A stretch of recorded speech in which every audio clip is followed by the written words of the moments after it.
Iti mamot iti Sarat Ilocos Norte kang runaan na apo. Ijay Barangay Ten San Miguel kaputa ti fiestada. Iti biyang iti Barangay San Miguel Sarat ket nagbalin na po anaragsak ken isang sangayan. At man ti report. IFM News. IFM News. IFM News. Lokal. Nagbalin na naragsak na isang sangayan ti piyesta ti Barangay Ten San Miguel Sarat Ilocos Norte daytoy ket kalpasan anaangay ti Barangay Fiesta SK Awarding Night Search for Miss San Miguel Queen 2025 ken Christmas program da. Ti aktibidad ket inatendaran ni Mayor Ralph Conrad Medrano ken SB member Paul Baltazar nang ted ti makapasilibro kagrik na asarita ti Mayor. So congratulate this barangay.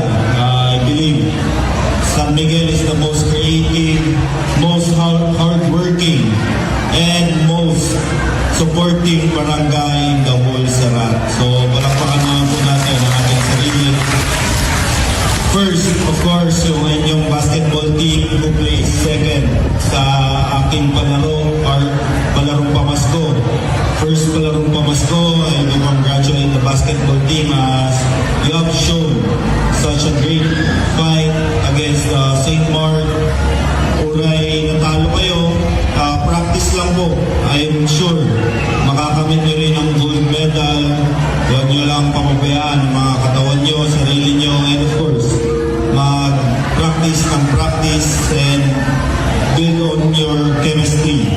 Kabayata na impakita dagiti nagipagpaset Search for Miss San Miguel Queen 2025 dagiti talentoda ken ti kinapintas na babaen ti panagrampada nagnudo ti programa babaen ti paraffol iti barangay ken panakakorona ti kabaro a Miss San Miguel Queen 2025 ani candidate number 2.